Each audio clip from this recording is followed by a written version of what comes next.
Eto ianao Jesosy.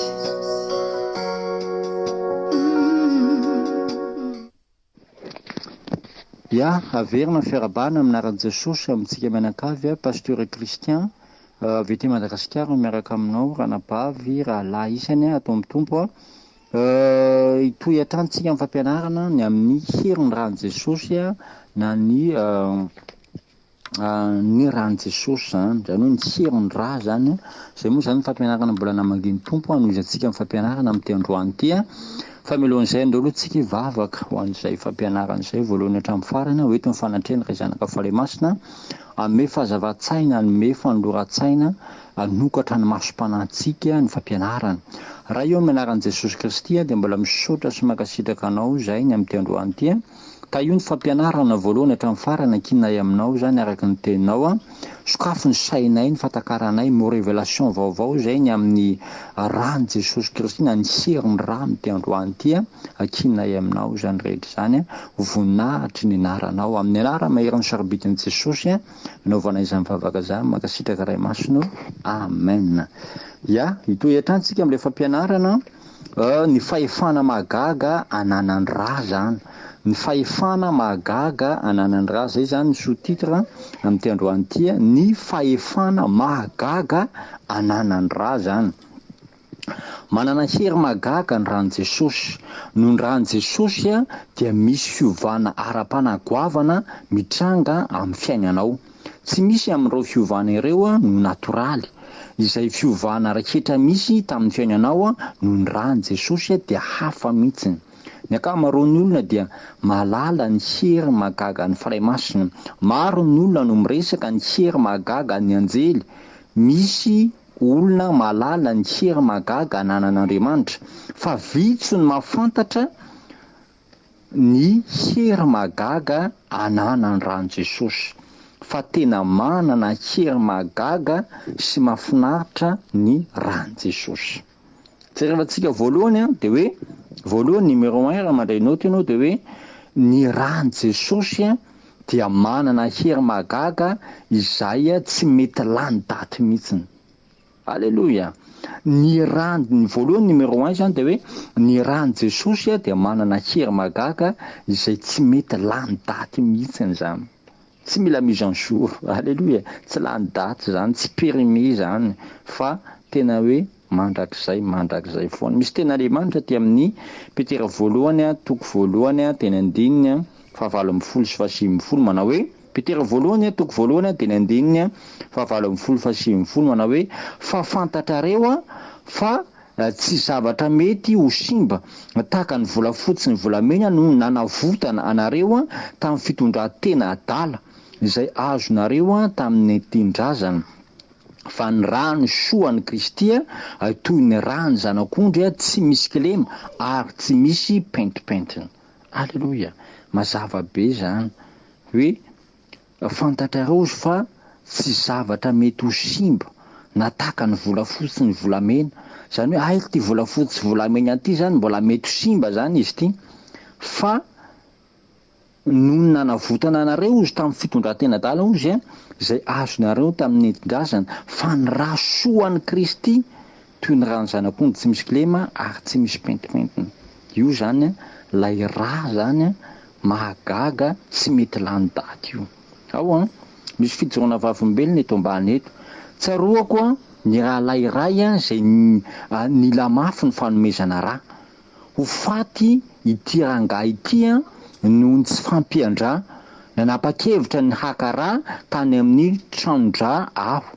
Raha niditra aho dia nahita rà amina fonosana maro eran'ny trano. Nisy teo ambony latabatra tany anatin'ny vata fampangatsiahana. Nijery ny tao anaty vata fampangatsiahana aho dia nahita fa feno rà, feno fonosan-drà tao. Fa nisy olana tsy nanana ilay rà nety ho an'ilay namako ry zareo. Tsy nisy rà ho an'ilay namako. Azafady tsy manana ilay karazana rà ilainao zahay hoy zareo. Nantany aho hoe inona no tianao ambara amin'izany? Karazana rà inona ambony latabatra ity? Feno fonosan-drà eraky ny eran'ny trano raha biby ve tony ity ve le ranosy sa ranomby ombilahy tsy manana ranosy zahay ato hoy zareo namaly mafy ny ranosy tsy miaraka amin'ny ran'olombelona misy karazana raha hafa mihitsy tsy anananao izay tsy anananay ato dia nanontany momba ireo raha teo ambony latabatra ireo aho dia hoy izy efa lany andro reo tsy azo ampiasaina intsony inona no tianao ambara amin'ny hoe lany andro hoy aho nanontany ela loatra hoy izy tsy misy heriny hoay eo hoy aho ny teny rery raha izany dia tena mahery be ny rany Jesosy ka naharitra mihoatra ny 2 taona tsy lany hery. Alleluia. Tamin'iny alin'iny dia fantatro tokoa fa hay misy karazana raha be dia be ny karazana raha fa tsy misy nety tamin'ny namako ireny. Ny alina iny dia fantatro fa ny rehetra tao amin'ny tranodra dia tsy nisy navonjy ilay namako, tsy nisy ilay karazana raha nety taminy, na ilay raha lany andro na ilay karazana raha tsy izy. Nanomboka ny antso ny hôpitaly hafa aho sao misy raha mety ho an'ilay namako any. Hitanao raha lamalala ny ran'ombilahy na osy tsy manana hery avonjy anao amin'ny hotanao. Ny rany zanak'ondrin'Andriamanitra tsy misy kilema ihany no manana hery hanadio ny elokao. Alleluia. Izay no antony hirantsika momba ny rany Jesosy. Izany no mahatonga antsika hihira misy hery mahagaga ao amin'ny rany zanak'ondry. Izany no mahatonga antsika hihira fa tsy very mihitsy ny heriny. Maharitra mandrakizay ny rany Jesosy, mandrakizay io ary manana hery hanadio ny hotanao foana izy. Amen. Atsika amin'izay le fijorona vafombelona ity rangaty moa zany le mijoro vafombelona ity dia izy ity dia dokotera zany izy io, dokotera fa mpanompon'Andriamanitra, docteur zany izy.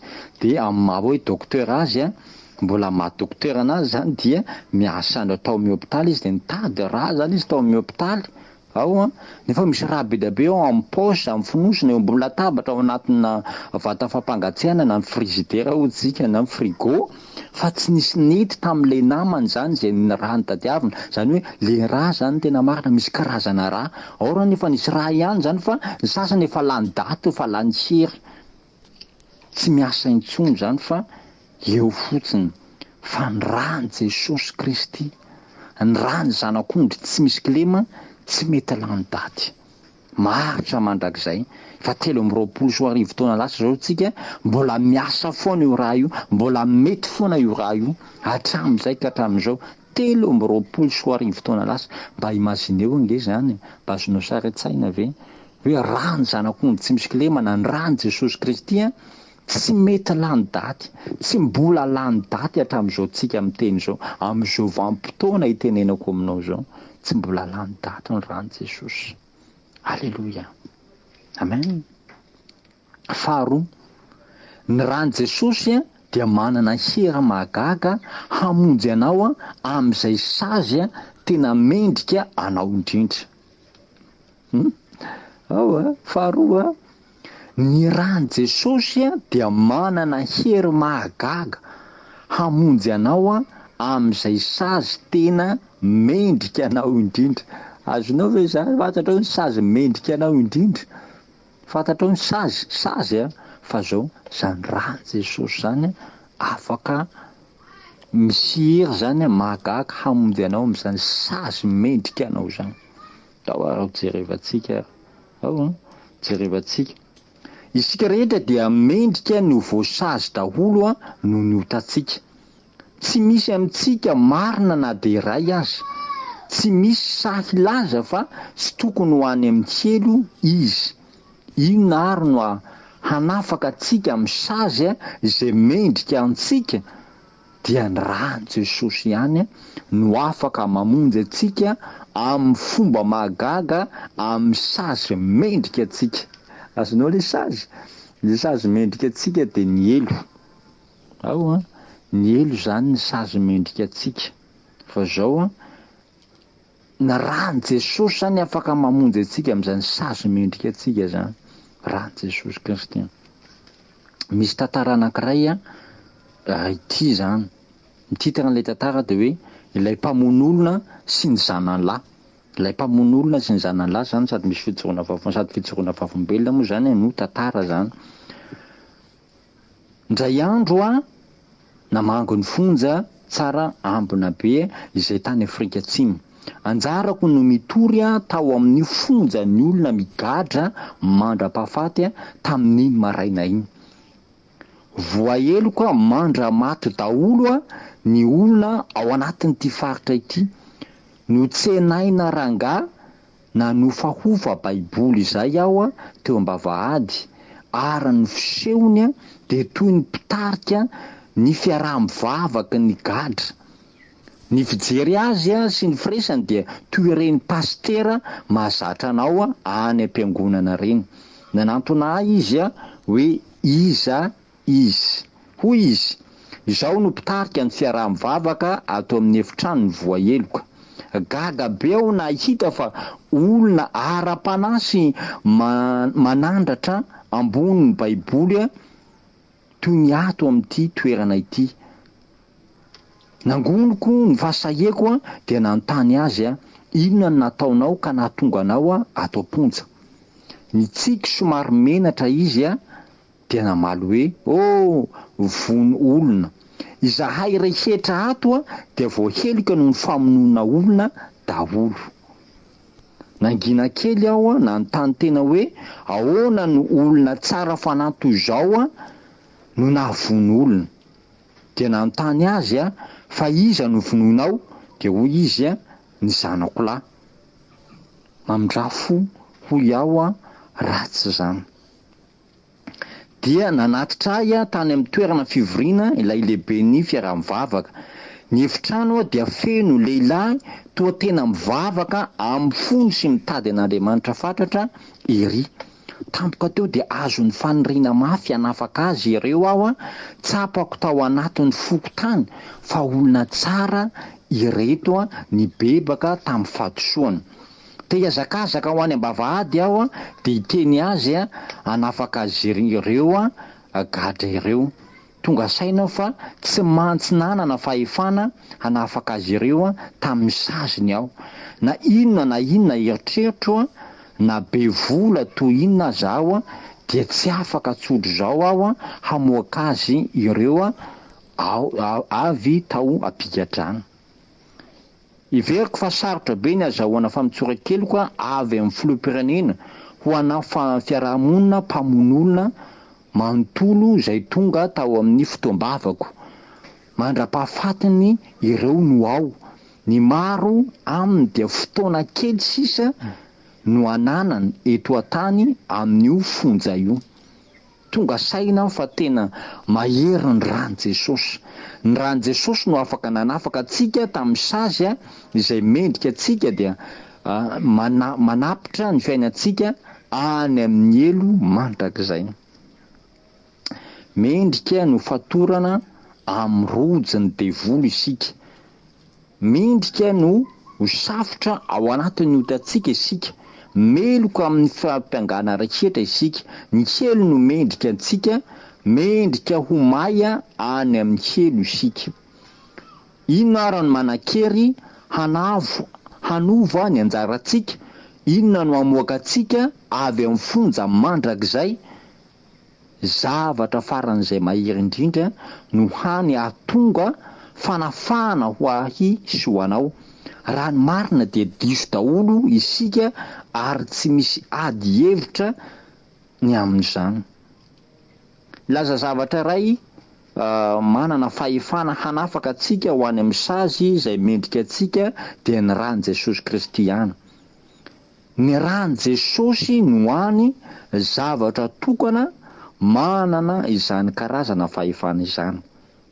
Izany no mahatonga atsika hihira hoe inona ny mahadio ny otako? Tsy misy afa-tsy ny rany Jesosy. Inona ny mahatsara ahy indray? Tsy misy afa-tsy ny rany Jesosy. Inona ny manana fahefana hamonjy atsika am'izao fiainana ory sy voasafotra izao, eny tokoa ny rany Jesosy no mahery sy mahagaga. Alleloia. Azonao am'izay le tantara le tany amponja hoe nisy fonja anankiray zany vanginy ty mpanompon'Andriamanitra anankiray ty tany Afrika Atsimo. Le toerana zay andehanany itoriany teny zany de zao hoe le toerana misy an'le gadra le condamné à mort reny zany hoe le voaheloka mandra-pahafatiny sahala amin'ny hoe raha tia Madagasikara zany de ohatrany hoe nosy lava na tsy afà, zay mihitsy le anarany tsy afà zany tsy afana tsony ao fa tena hoe sansa zany ny atafavoakany an'izany hoe tsy afà zany na nosy lava. De ny anjaran'ny ty mpanompon'Andriamanitra ty zany nitory tamin'ny toerana io, tamin'ny toerana voafonjy io, de gaga nefa izy fa tena hoe mahita an'le olany zany de tena hoe ohatrany tena masina be daholo mety nyaiky ny fahadisoany ny bebaka tena hitanao hoe fa niova fo daholo, nefa zao mbola condamné à mort raha am'izao tontolo zao zany mbola gadra tena hoe mandra-pahafaty zareo am'le fanjakana ity ambony tany. De tahaka zany koa tsika zany tena marina, tena hoe voaheloka mandrakizay any amielo, voafatotra ny rojony Satana amin'ony le fahotantsika, fa zao afaka nefa tsika am'izay fatorana na gadra mandrakizay zay. Inona nanafaka atsika? Ny raha maherin'i Jesosy Kristy. Alleloia. Azonao am'izany mazava dehibe na hoe ny herin'ny rany Jesosy, hoe olona voagadra mandramaty ty zany le hoe le tarian'ny fonjare zany mandramaty fa ity anankiray ty indray mandrakizay. Hainao zany mandrakizay zany doriamena tsisy farany. Tsika zany tena hoe olona voaheloka any amin'ny elo, ny fahotantsika tsisy afaka laza hoe za tsy makany amin'ny elo, za tsy ihany, fa tena hoe mpanota matevin-koditra. Fa zao zasy ianao zany izy vaovao mahafinaritra, vonjena voavonjy tamin'ny alalan'ny rany Jesosy Kristy. Le raha zay nalatsaka tao Kalvary 320 taona lasa zay, raha famelan-kelo, raha fanavotana, raha fanafahana. Alleloia. Azonao le zava-dehibe ny herin'ny rany Jesosy na ny rany Jesosy ny zava-miafiny, tombony lehibe ho atsika zany ry havana. Amen. Tombony lehibe ho sy ho anao zany. Fahatelotsika zao de hoe ny rany Jesosy no manana ilay hery mahagaga hisoroka ny fahafatesana. Fahatelo mandrainao tenao ny rany Jesosy no manana ilay hery mahagaga hisoroka ny fahafatesana. Ten'Andriamanitra. Levikiosy 7:10 de ny 9:12 manao hoe fa ny ainofo dia am'ra ary nomeko anareo zany hatao ambonin'ny alitara hanavotana fanavotana ho an'ny ainareo. Levikiosy 7:12 manao hoe ny ainofo dia am'ra ary nomeko anareo izany hatao ambonin'ny alitara hanao fanavotana ho an'ny ainareo. Ny rany Jesosy no manana fahefana mahagaga ao anatiny hisoroka ny fahafatesana. Ny rany Jesosy no manana ilay fahefana mahagaga ao anatiny hisoroka anao tsy hoany amin'ny elo ao amin'ny ra ny fiainana. Noho izany ny tsy fisian'ny fiainana misy ra dia miteraka fahafatesana. Azonao moa zany hoe ny tsy fisian'ny ra fiainana ao amin'ny ra zany de miteraka fahafatesana. Raha fa tsy misy ra de tsy misy fahavelomana, fa tsy misy ra égale fahafatesana. Ao ny siansy ara-pitsaboana dia nahita fa ny faritra rehetra amin'ny vatan'olombelona izay tsy misy ra dia maty. Ohatra ny faritry ny atodoa dia maty raha ohatra ka ny famatsian-dra no voasakana. Io no lazaina hoe tapaka lalan-dra. Ao AVC na tapaka lalan-dra, zany hoe natao hoe tapaka lalan-dra na AVC dia voasakana zany, tsy misy raha mikorina amin'le faritra anankiray amin'ny vatana, de malemy le vatana de maty sana hoe maty mihitsy zany satria tsisy raha tonga any. Misy faritra hita amin'izao tontolo zao izay voakeloko arakefa voasakana ny rany Jesosy tsy korina any. Faritra iray manontolo eto amin'izao tontolo izao no voakeloko ho faty sy hoany amin'ny kelo satria tsy misy evangelista tonga any. Ny fiainana dia tonga amin'ny faritra izay mandray ny rany Jesosy Kristy. Alleluia. Azonao le zavatra resana eto. Ny vatantsika io zany dia mikorina manerana ny vatantsika ny rà. Ka raha vao misy faritra zany tsy tonga an'le rà dia maty zay vatana zay. Misy parti maty.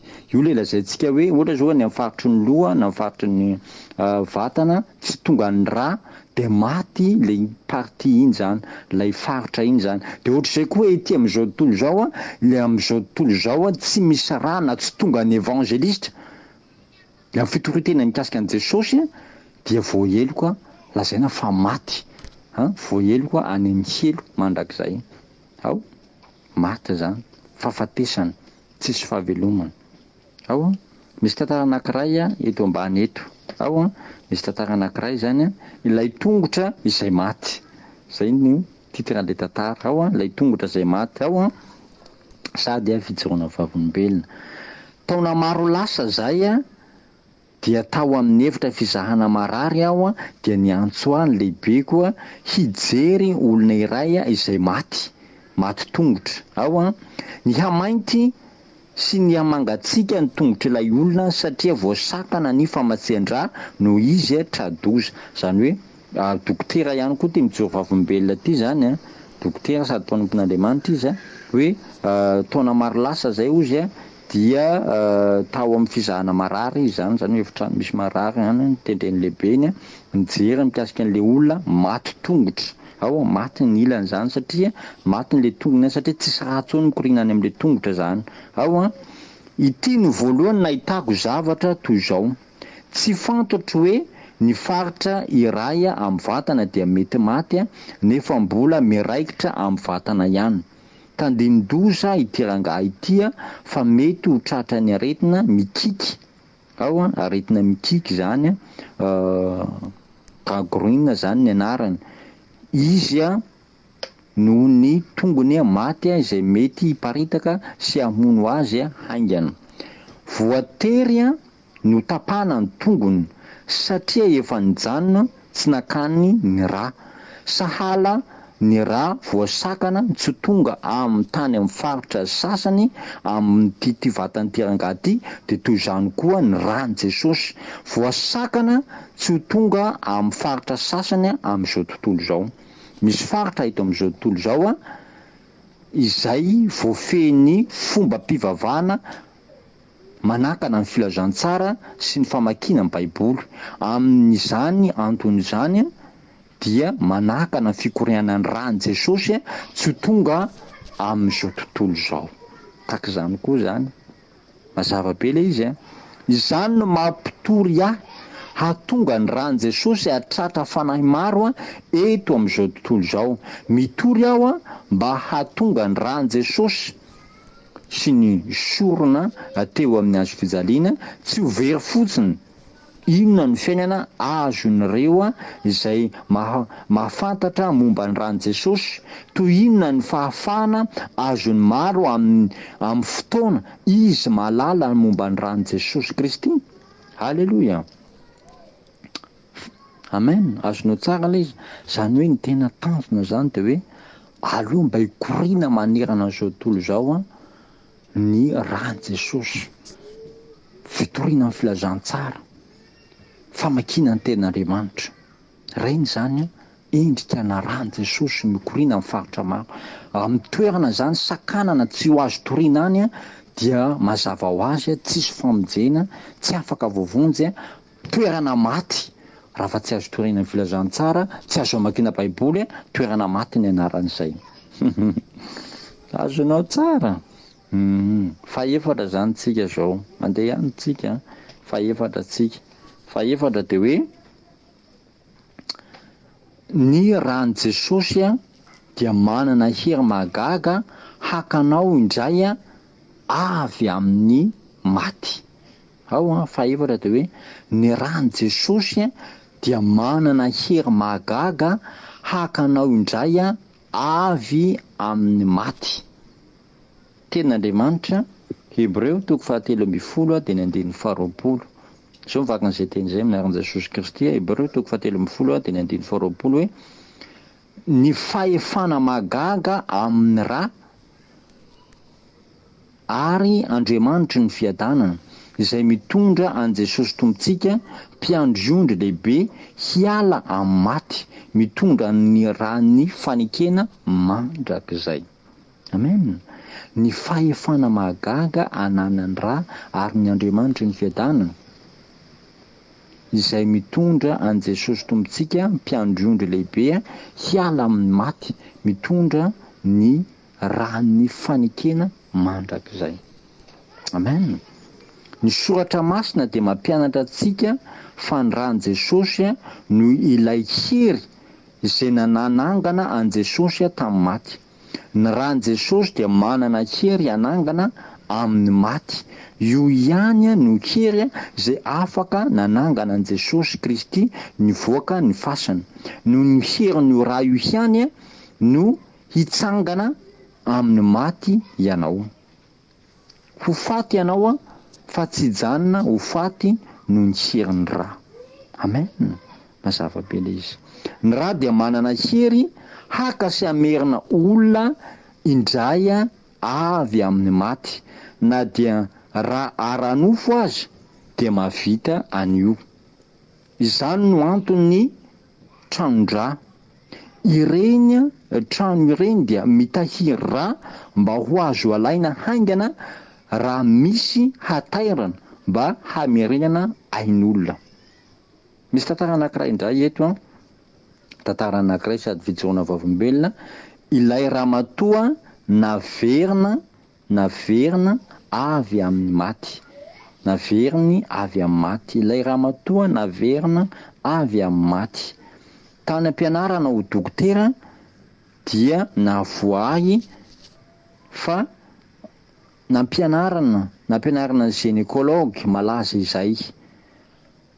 Aorian'ny fandidina dia manodidina azy amin'ny efitra fisoloana izahay mihaino azy mampianatra indraindray. Indraindray izahay manoratra, indraindray mihaino fotsiny ny tantara mahagaga ambarana. Indray andro izy nilaza taminay ny zavatra ny ainany. Raha niasa tany ambanivohitra izy. Nisy ramatoa nanao zaza tsosikoditra ka vaky ilay izy. Nandeha rabe ilay ramatoa ary efa saika maty. Tena kivy aho izy.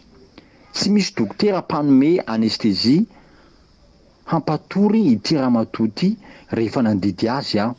Ary tsy nisy koa raha hafindra ho azy ary fantatro fa ho faty izy, fa ny ainy dia ao amin'ny ra. Ny ankaterena toy izao dia mitaky fepetra ankaterena. Ny mihoatra ny loha indraindray mihoatra ny loha koa iadina aminy. Nazavainy ny fomba nandidiana azy tsy misy mpampatory fa notapenany ilay niaviany ra atao amin'ny kibony. Manary ra ity ramatoa ity manary aina koa. Rehefa notapenany ra dia hitany fa ny akabetsahany ran'ilay ramatoa dia niangona tao amin'ny kibony daholo. Nandeha raha be loatra ity ramatoa ity ka nila ra haingana izy raha tsy izany dia ho faty. Amin'ny ra no misy ny aina, satria toa efa maty ihany izy dia nanapa-kevitra izy fa ho averiny ao amin'ny tenany ihany ny rany. No tantarainy fa niraofiny ny rany amin'ity ramatoa ity dia nataony tao anatina tavoahangy ary dia nampifandraisiny tamin'ilay ramatoa ihany. Nanaovany famondrana ra ilay ramatoa fa ny ra izay nandriaka teo ihany ny raofiny taminy. Izahay mpianatra dia tena natahotra raha ny tantara izy hoe ny avelona ilay ramatoa raha niditra tao amin'ny raha fimpikorianany ra ny rano. Hitanao ny aina dia ao anaty rano misoroka ny fahafatesany ty raha matoy ity, ary namerina azy avy tamin'ny maty. Ny rany Jesosy no misoroka ny fahafatesanao mandrakizay ary makanao avy amin'ny maty. Alleluia. Atsika le tantara misy an'ity professeur gynécologue ty zany mpandidy izy rehefa tany ambanivohitra tany izy nanao asa de tsy nisy dokotera afaka nanao anestezia an'ilay ramatoa. Nisy ramatoa zany zazany sosokoditra natao opération de manarra be zany de hitany zany fa hoe ny ran'le ramatoa miangona ao mikibony de iny zatra nataony tany fotsiny zany no tapenany iarainy zany fa tsy nasaka anazy fa nivoaka ihany zany raha nisy raha ihany zany vera ao rehefa very le raha zany de miparitaka ao rehefa miparitaka le raha zany de fantatry le dokotera teo faty le ramatoa satria ao amin'ny raha misy ny aina, ka raha vao be raha very be ny olona de tsy maintsy very ny ainy, maty ihany koa izy. De iny zavatra nataon'ity dokotera ty gynécologue ty de zao le raha very iny nirofony tamin'ny tavoahangy, le napetrany tao zany nataony tamin'ny tavoahangy de iny raha indray naveriny ao. Rehefa avy eo de nahazo an'le fantsona am'le fikorianan-draha de lasa niverina tampoka ny ain'le ramatoa. De tahaka zany koa tsika zany ny tena marina hoe ny rany Jesosy ozy no misoroka ny fahafatesanao mandrakizay. Tsika zany raha ny tena marina tokony ho maty mandrakizay. Anao zany maty mandrakizay zany, maty mandrakizay any amin'ny elo any fahaverezana, fahafatesana mandrakizay. Io le fahafatesana faharoa io ao fa le fahafatesana voalohany hoe miala amin'ny vatana le aina, le fanahy. Ao fa fahafatesana faharoa zany de hoe io le maty mandrakizay ihany. Ao fa zao nohony amin'ny rany Jesosy zany dia misoroka ny fahafatesanao mandrakizay ary makanao any amin'ny maty. Alaina zany tsika amin'ny alalan'ny rany Jesosy Kristy. Alleluia. Amen. Fadimitsika zao mitoy hatrany ny fampianarana. Fadimitsika ny rany Jesosy dia manana hery mahagaga hanokatra ny vavahatin'ny lanitra. Ao fadimy de hoe ny rany Jesosy dia manana hery mahagaga hanokatra ny vavahatin'ny lanitra. Ten'Andriamanitra Apokalipsia toko fahafito teny andinin'ny fahasivy ka hatramin'ny sy ny fahafolo de dinganina amin'ny andinin'ny fahatelo amby folo sy ny fahaefatra amby folo. Apokalipsia toko fahafito de ny andinin'ny fahasivy sy ny fahafolo ary ny andinin'ny fahatelo amby folo sy ny fahaefatra amby folo zany. Zao mivakin'izay teny zay amin'ny anaran'i Jesosy Kristy manao hoe rehefa afaka zany de hitako fa indreo misy olona betsaka tsy tambo isaina avy tamin'ny firenena rehetra sy ny fokom-pirenena sy ny olona ary samy hafa fiteny nitsangana tao anoloan'ny seza fiandrianana sy teo anatrehan'ny zanak'ondry. Ny akanjo fotsy lava sady ny tana sarotandrofia teny an-tanana. De niantso tamin'ny feo mahery izy nanao hoe ny famonjeny anie ho an'ny Andriamantsika izay mipetraka eo ambonin'ny seza fiandrianana sy ho an'ny zanak'ondry. Ary ny anankiray tamin'ny loholona namaly ka nanao tamiko hoe iza moa ireo miakanjo fotsy lava ary avy taiza izy, fa hoy izao taminy tompoko ianao no mahalala, dia hoy izy tamiko ireo no avy tamin'ny fahoriana lehibe ary ny akanjony no sasany sy no fitsiny tamin'ny rany zanak'ondry. Amen. Zavabe le tenin'Andriamanitra. Izay indrindra ny fahagagana iray any an-danitra dia ny hoe ahoana ny olona toa antsika izao no afaka hiditra amin'ny toerana iray toy ny lanitra. Zay zany fanontaniana manaraka. Ahoana ny hitsoahantsika ny fonja izay mendrika antsika. Ahoana no ny alantsika tamin'ny fiarahana tamin'ny mpamono olona sy ny mpijangajanga. Fanontaniana daholo zany. Ny hery mahagaga ny ra, ahoana no ny koriana ny ra ialantsika ozy amin'ny fanamelohana ho faty, ahoana ny fomba ny alantsika ny didim-pitsarany elo. Iza no fantatsika fananao lalana ho antsika ho any an-danitra. Iza no olona manandanja be tao ka nanipy-teny tamin'ny anarantsika. Inona no anton'ny olona toa antsika any an-danitra? Inona no ataon'ny olona toa antsika any an-danitra? Ao nakaiza ny akanjo malototsika sy ny rovi-damba mitakosiny. Ahoana no ahatonga antsika miakanjo fotsy? Tsy any amin'ny fiarahamon'ny mpangalatra, mpamon'olona sy mpanao ratsy ve no misy antsika? Ahoana isika no mihira fifaliana? Ahoana no olona izay nandahan'Andriamanitra taloha no manjary makany an-danitra? Mamangy ve izy no any sa ho any mandrakizay izy? Alleluia. Fa ny ray amin'ireo olona dia manana ny valiteniny ho amin'ireo fanontaniana rehetra ireo.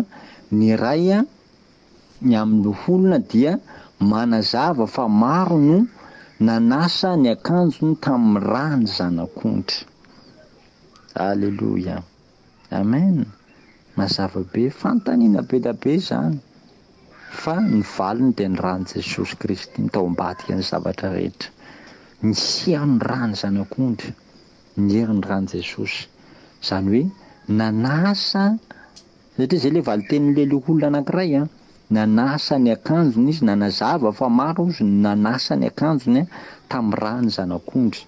Sasana amin'ny rany Jesosy, sasana amin'ny rany zanak'ondry ny akanjontsika, isika dia lasa voadio, lasa tonga any an-danitra, lasa miakanjo fotsy, lasa miditry ny lanitra, ny valin'ilay fanontaniana rehetrarehetra teo. Misy tantara anankiray indray eto ambany, ilay fiara voahositra. Ilay fiara voahositra. Indray andro zay dia nisy lehilahy lehiben'Andriamanitra tonga namanga ny fireneko. Taorian'ny fandaharana dia anarivorivo ny olona nitangorona taminy ka nanjary nisy mpitandro sy ny fiarovana betsaka tonga nanampy ilay lehilahin'Andriamanitra niditra ny fiara mihaja be izay efa niandry azy. Te hahita maso an'ity lehilahin'Andriamanitra ity daholo ny olona na hikasika ny sisin'akanjony fotsiny aza. Tamin'ny farany dia lasa nentin'ny mpamily sy ny évêque na ny bishopy mpampianatra, mpampiatrano ity rangahy ity. Nipetraka teo anoloha nisy iray akoatran'ireo. Iza ity olona fanampin'ity ary ahoana ny fomba nahatafiditra azy tao nefa anarivony ny olona te hahita azy na dia kely fotsiny azy. Hitanao misy mpanompon'Andriamanitra ngeza be zany. Zany hoe bishop zany, évêque ilay izy raha hoe ny fiangonana zokiny, fa bishop izy zany. Dia izao iza ilay lehilahy faefatra ao anatin'ny fiara io, tsy olo-kafa fa ny anareo zao io. Nantany tena manontany tena ny olona indraindray hoe ahoana ny nahatonga ahy tamin'ny toerana misy tombotsoa toy izany. Ahoana ny nahatafiditra ahy tanatin'ny fiara voahositra iny. Nahazo ilay fiara ny riko no tengenana tamin'ny androm-piainako manontolo aho, sady nahazo koa ny fiaraha-mivavaka tsara indrindra sy fiambonana tamin'ny fanahy. Fotoana tokana tsy manan-tsahala tamiko iny, sady nandraisako hositra tamin'ny jeneraly n'Andriamanitra 2 herinandro fotsiny talohany nafatesany. Manontany ny olona hoe ahoana no nahatonga anao amin'ny toerana misy tombotsoa sy masina toy itony. Tsy ambarateloko izany. Halleluia. ny fanontaniana iray mila anontaniana angamba dia hoe ahoana ny nahatongavan'ny olona toanao any am-piangonana, ahoana ny olona toanao no lasa ministeran'ny filazantsara, inona ny mba ataon'ny olona toanao amin'ny toerana masina. Ny hany fanazavana azo omena dia menasy ianao ahafahantsika makany amin'ny toerana tsara be tahaka ny lanitra dia ny rany Jesosy. Ity tombontsoa goavana sy tsara be ity dia nomena antsika no ny rany Jesosy. Indray andro any dia manantena ny joro any an-danitra aho, toy ny olona rehetra dia hanontany aho hoe ahoana ny vavahadin'ny lanitra no mivoa aho. Tsy manantena ny hiditra ny lanitra aho satria pastera na satria nitory tamina vahoaka. Manantena ny hiditra ny vavahadin'ny lanitra aho no ny antony toa ny any rehetra dia ny rany Jesosy. Ny rany Jesosy no ianterantsika hamoa ny lanitra. Amen.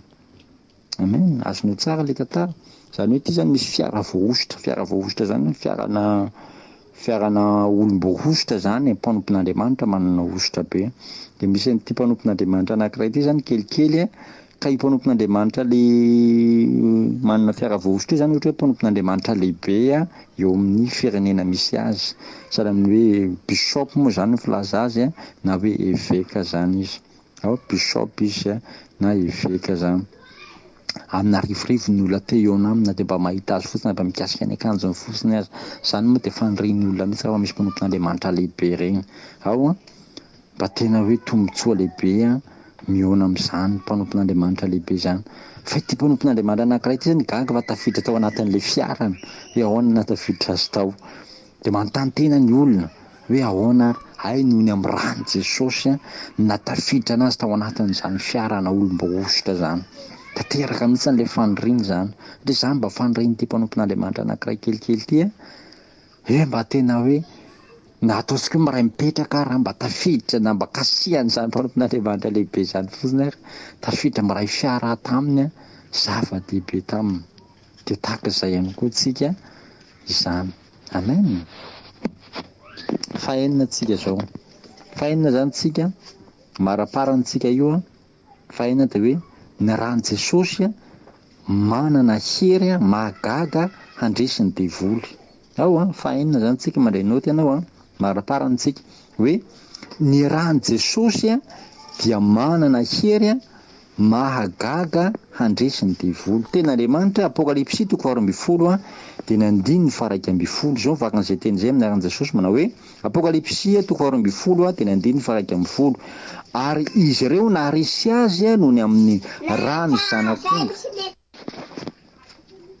Veritsika indray mandeha ny Apokalipsy 2:20 dia ny 9:20 hoe ary izy ireo dia naharesy azy noho ny amin'ny rany zanak'ondry sy ny amin'ny teny filazana azy. Ary tsy nakamamy ny ainy intsony izy na dia ho faty aza. Ny zava-pela ten'Andriamanitra izy ireo dia naharesy azy. Haintsika tsara ho tantara ny siadra lehibe zany tany lanitra tany. Dia tena saika resy zany zareo fa noho ny amin'ny rany Jesosy Kristy sy ny amin'ny teny filazana ny anaran'i Jesosy nampandresy azy. Izy ireo izy naharesy azy noho ny amin'ny rany zanak'ondry. Zany hoe ny rany Jesosy Kristy sy le rany zanak'ondry sy le filazana azy zany. Misy hery ny rany Jesosy. Noho ny rany Jesosy dia hanana fahamboninana ambonin'ny devoly ianao ary handresy azy. Noho ny amin'ny rany Jesosy dia handresy ny adinao rehetra ianao amin'ny fiainana sy ny ministera. Noho ny amin'ny rany Jesosy dia hampangina ny asan'ny demony eto amin'ity zao tontolo zao ity ianao. Amen zany. Fotoana izao hamotena ny hery sy antsahanao ny devoly amin'ny rany Jesosy izay mahery, sarobidy sy maharitra mandrakizay. Miaina ao anatin'ny tontolo fehezan'ny fanahy avonavona, fikomiana sy faratsipana isika. Ny fanahy ratsy dia ampian'ny demony anarivorivony izay manana toetra ratsy toa azy ihany. Ny adintsika rehetra dia mifandray amin'ny fiasan'ny fanahy ratsy eny amin'ny rivotra. ny tontolo eny amin'ny faritry ny firenena samihafa, ny faritra samihafa ito amin'izao tontolo zao dia faritan'ireny fanahy ratsy ireny. Ny soratra masina dia manana vaovao tsara ho antsika, afaka mandresy ny devoly sy ny andian'ny miaramilana isika. Efa nolozaina amintsika mazava ny fomba andresentsika ny devoly amin'ny rany Jesosy. Amen. Mazava be ilay fanazavana zany hoe rany Jesosy no entsika mandrava, no entsika mandresy ny atitsika rehetrarehetra, ny zava-misy rehetrarehetra ety amin'izao tontolo zao ty. Satria ety amin'izao tontolo zao ty na eny amin'ny rivotra dia fihezan'ilay fanahy ratsy, fihezan'ny demono. Io le fanahy ratsy eny amin'ny rivotra, afaka ravahanao zany, afaka potehanao zany amin'ny alalan'ny rany Jesosy Kristy. Amen. Mandresy ianao amin'ny alalan'ny rany Jesosy Kristy. Raha hijanonao tsika androany, mino fa mety manana fanontaniana anao dia valintsika izay fanontanianao izay rehefa malalaka ianao. Malalaka tsika. Dia misaotra an'Andriamanitra tsika. Raha eo amin'ny anaran'i Jesosy Kristy, misaotranao izay ny amin'ny fampianarana amin'ity androany ity ny zava-magaga izay entiny rany Jesosy, ny fahefana magaga ananan'ny rany Jesosy Kristy tamin'ity androany ity, dia sorana sy kasitrana fa manokatra ny sainay sy ny fatakaranay ianao, indro mamerina ny voninahitra aminao izay. Tahiony tsirairay avy ny anara maheran'i Jesosy Kristy. Amen.